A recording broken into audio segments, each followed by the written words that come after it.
welcome to our Community Spotlight. I'm Mary Ginder. And I'm Chris Ginder with Gindo's Hot Sauce. We are doing community spotlights to help find new and creative ways to support the local community. Today we're working with Chuck from Chuck's Woodfire Pizzas. Hi, Chuck. How's it going today? How you doing, gang? Hi, Great. Chris. Hi, Mary. Thanks for joining us today. So just tell us a little bit about yourself. And I see you're at your facility. We'd love to see your space and how the magic is made. Well, I'm sitting right in front of our new oven in the new facility. A little bit about myself. Chuck Grote, Chuck's Wood-Fired Pizza. I work with my family and a couple other young people, my son and my daughter. We sling pizzas at local breweries.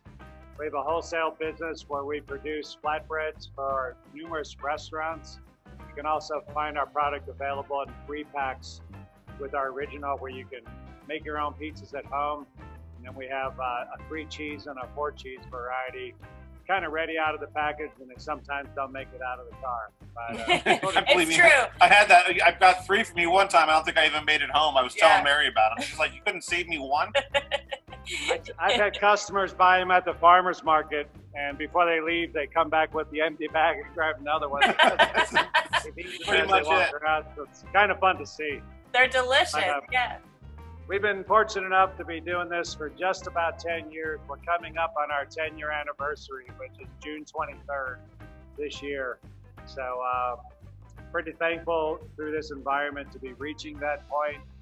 And just thankful to our customers for the support that we've had through the recent situations of difficulty for everybody. And just in the past years, it's just been wonderful as they've seen us grow, and we've grown with them, and we just keep trying to make really, really good bread. And really, you do. Really good.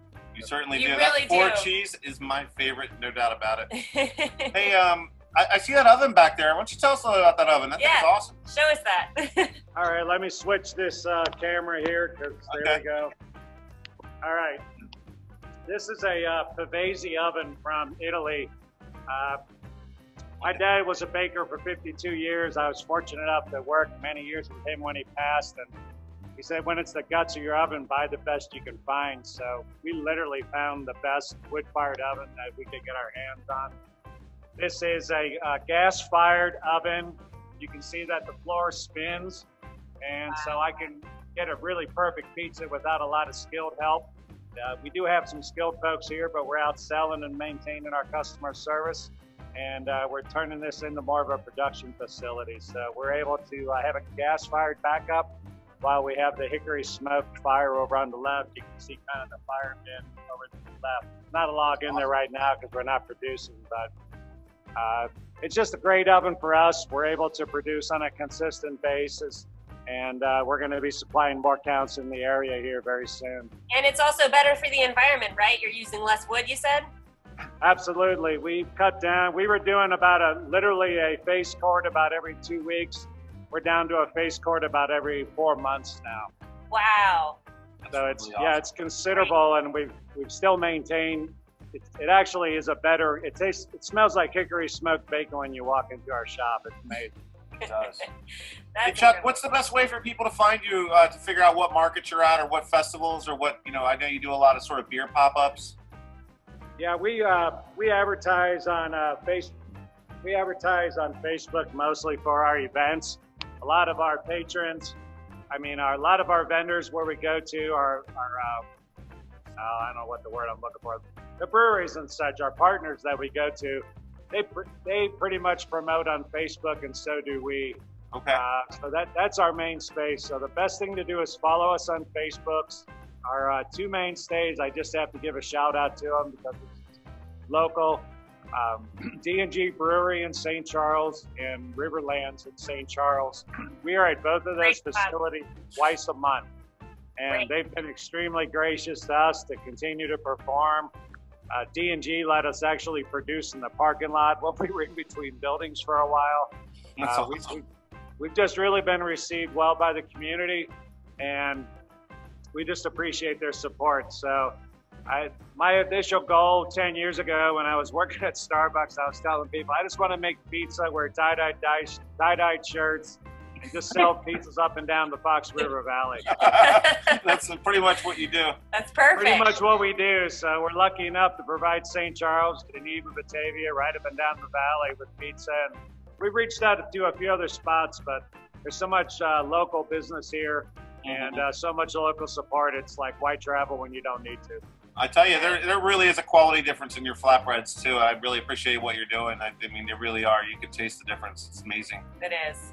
We really appreciate that. You know, people always say you don't tout your fermentation process enough, and we do kind of an old school method, which is it's called a biga, B-I-G-A, which is an Italian word for a sponge, but it's a little bit different method that the Italians use. And I just found it makes the very best pizza crust. So we have a biga that is in the refrigerator for usually 40 to 48 hours.